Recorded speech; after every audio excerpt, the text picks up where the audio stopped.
Bem, bom dia a todos. Essa é a nossa reunião da Câmara Setorial de Agronegócios e a gente está dando início agora ao quarto painel de análise dos impactos do novo coronavírus na economia, no social, no ambiente do Estado do Rio de Janeiro. Vou passar então a palavra ao Dr. Alberto Figueiredo, que é produtor rural e membro da diretoria técnica da Sociedade Nacional da Agricultura, para ele falar fazer essa análise para a gente aí dessa questão dos impactos na agricultura. Obrigado aí pela oportunidade de participação nessa reunião da Câmara novamente. Eu queria iniciar essa apresentação, Geisa, com o quadro que aparece no IBGE, quando eles fizeram o censo agropecuário de 2017, recentemente, né? Onde a gente pode verificar que as duas principais atividades, eu acho que o Maurício, de certa forma, confirmou isso quando ele realçou as questões do leite e do hortigranjeiro, que as duas principais atividades produtivas no Estado são a pecuária de leite e os hortigranjeiros, em função do número de pessoas ocupadas. Então, eu me permitiria trabalhar mais em cima dessas duas atividades, até porque o raciocínio desenvolvido em relação a elas serve para as demais atividades produtivas do Estado também. No que diz respeito ao leite, eu acho que é importante a gente ter esse quadro que foi muito bem montado por uma equipe que fez uma publicação recente, dizendo que o leite UHT, que é o leite que a gente conhece de caixinha aí no supermercado, representa 25% da produção total de leite. Os outros 25% representados pelos queijos, e aí tem um sem número de percentuais de outros produtos, com índices variados, e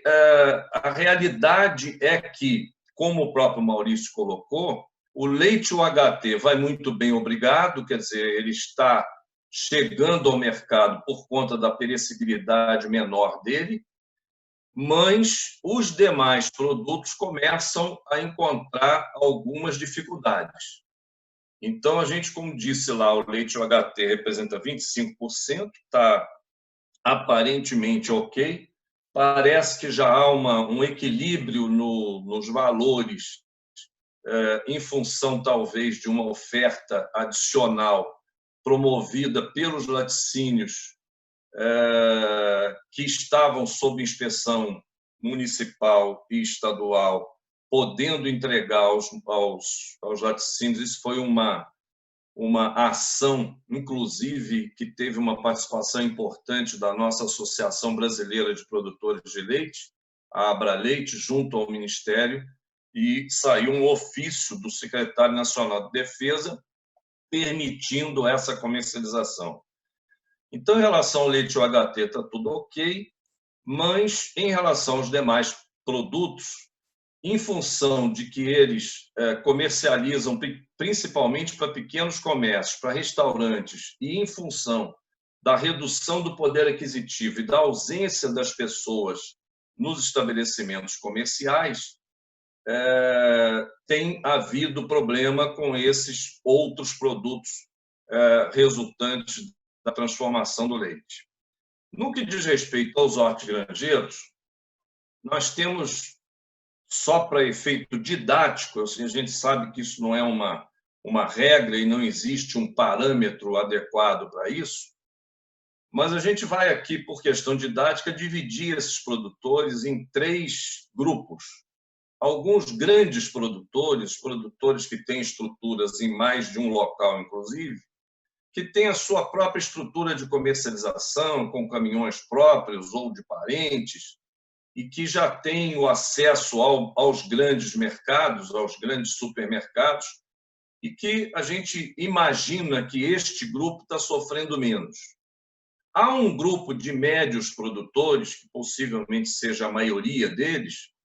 aí a gente está falando na questão dos hortigranjeiros, que centraliza a sua produção ou no pavilhão 21, quando eles podem ir diretamente lá na Ceasa do Rio de Janeiro, em Irajá, ou através de alguns intermediários. Esses produtos são normalmente destinados a feirantes, a pequenos comerciantes e a restaurantes. Esses segmentos também estão estagnados. Então, em função dessa dificuldade de comercialização e em função do medo que essas famílias estão tendo de estarem juntas, aglomeradas no pavilhão 21, nesse período de recomendação de isolamento, alguns desses produtores, se não a maioria, está com problemas para escoar o seu produto.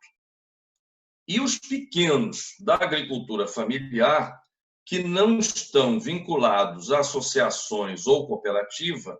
esses estão com as suas atividades praticamente paralisadas. A gente tem conhecimento, inclusive, de que há regiões aqui na região de Barra Mansa que produtores já passaram o trator sobre a produção, sobre os canteiros, desestimulados porque não tinham para quem vender. Então, as vendas às prefeituras estão zeradas e algumas vendas associativas estão ocorrendo, mas em volume muito pequeno, e eu acho que a atenção principal deve estar voltada para esse grupo da agricultura familiar dos hortigranjeiros e para aqueles médios produtores que utilizam ou utilizavam o pavilhão 21 na Ceasa. E aí surgem algumas sugestões que eu acho que podem ser consideradas, que são, a primeira, os escritórios da Emater, que são parceiros naturais de todos os produtores, por, naturalmente, recomendação governamental, estão fechados. Então, a primeira ideia é de que houvesse um plantão, fosse esse plantão de 2, 3 horas por dia, com um profissional só, um técnico até administrativo, sem nenhum problema,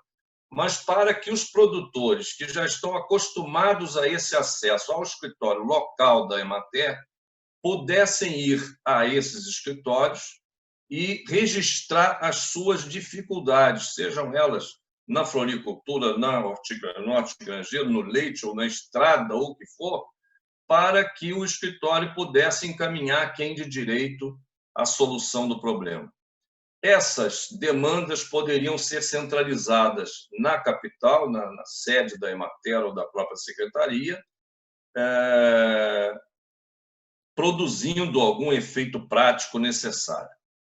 A Secretaria de Agricultura já tomou a iniciativa de fazer um contato com a Associação dos Supermercados,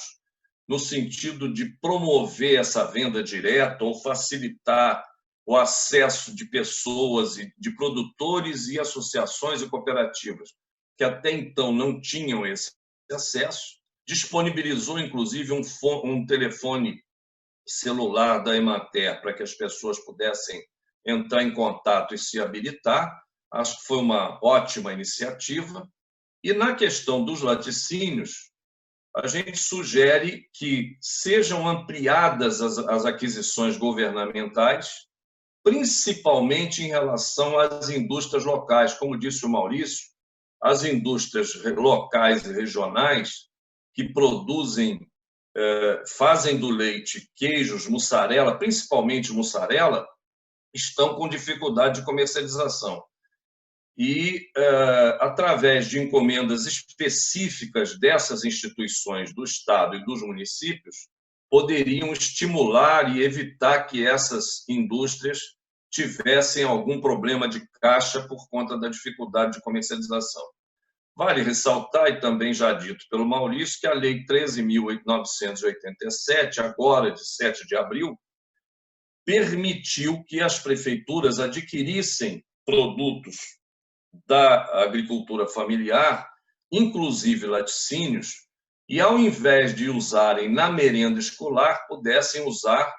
para doação aos pais dos alunos dessas escolas públicas. Uma medida que eu acho que foi absolutamente adequada e promissora. Falta agora estimular as prefeituras a efetivar isso. Quer dizer, eu acho que uma das ações, Geisa, que talvez pudesse ser sugerida ao fórum seria um lembrete especial aos senhores prefeitos e secretários municipais de educação, no sentido de fazer valer o conteúdo dessa Lei 13.987, que é recente, que às vezes, com tantas preocupações que as autoridades têm, eventualmente não tenham levado em conta e tomado as medidas práticas necessárias. No que diz respeito ainda aos hortigranjeiros, a gente sabe que o produto sendo perecível e, portanto, não durando mais de um dia, principalmente as folhosas, elas não podem ser usadas em cestas básicas.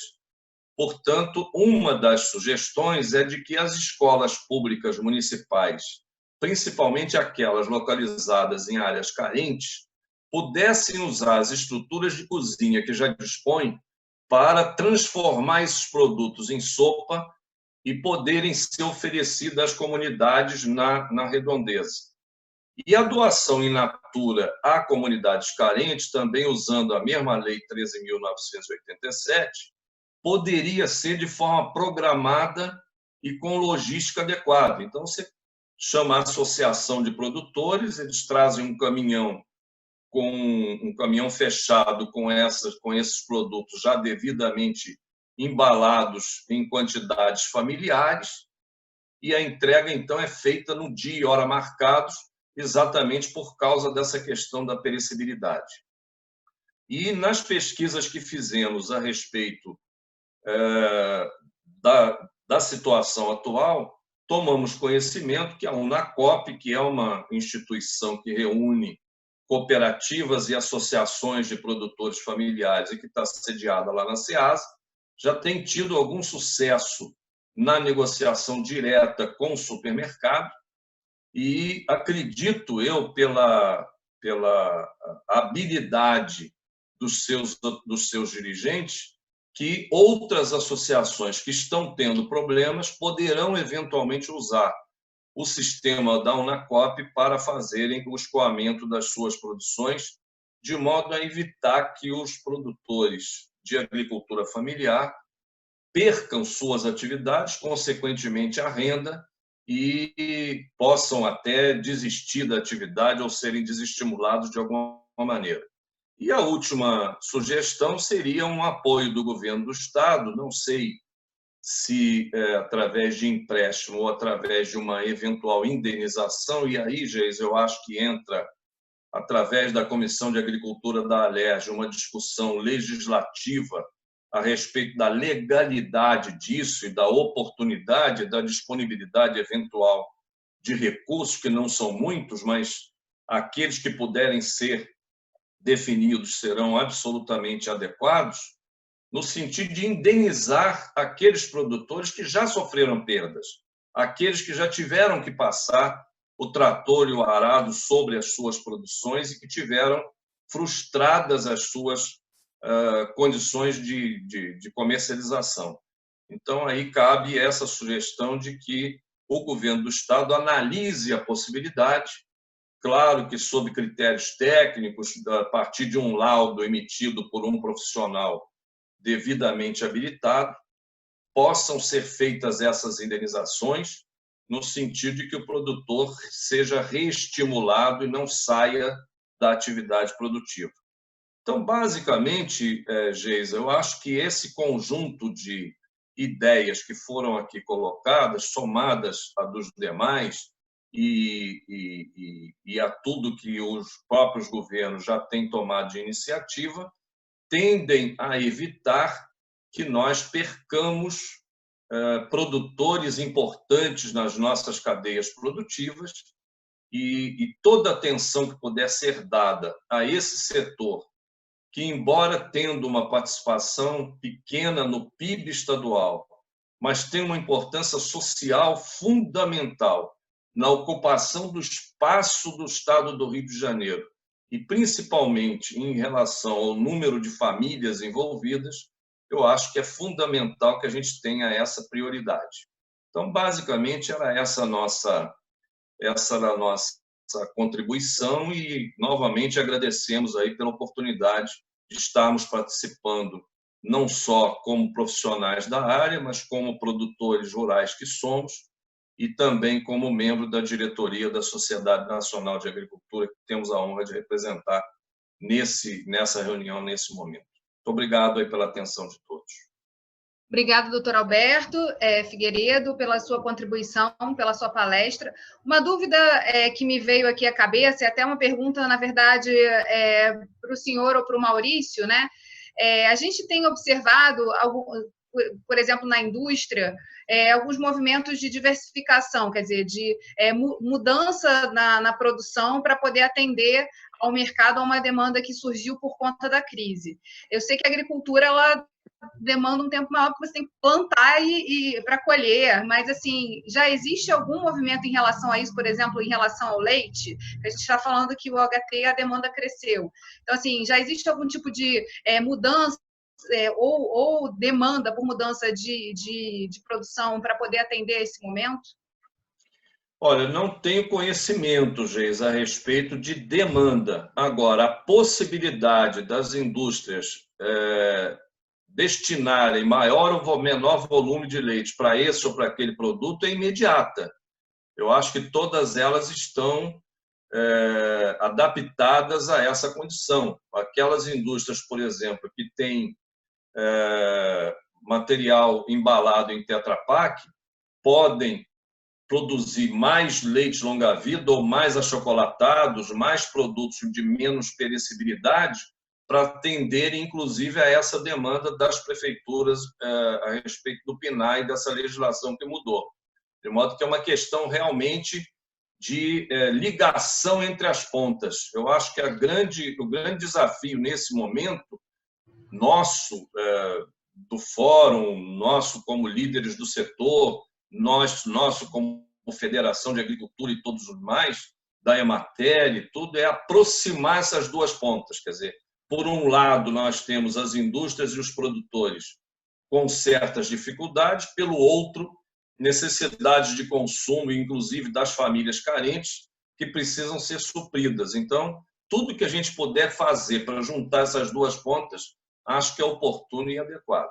Queria novamente agradecer a oportunidade da gente estar participando, dizer que a Sociedade Nacional de Agricultura tem um grupo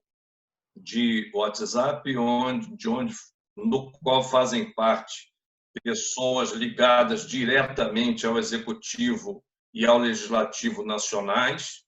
e, portanto, qualquer demanda que possa ser de interesse pode ser colocada através da Sociedade Nacional de Agricultura e me colocar pessoalmente à disposição aí do fórum e à disposição da coordenação do fórum para qualquer esclarecimento ou qualquer atitude que for necessária. E realçar o que nós colocamos no final da nossa apresentação. Eu acho que todos os esforços que puderem ser feitos para preservar nossos pequenos produtores em atividade no estado do Rio de Janeiro serão válidos. Então, toda atenção precisa ser voltada para as condições desses produtores e tudo que puder ser feito para não desestimular, para não fazer com que eles saiam da atividade, será muito bem-vindo e é esse o apelo que eu gostaria de deixar como enfático aqui no final da nossa apresentação. Muito obrigado.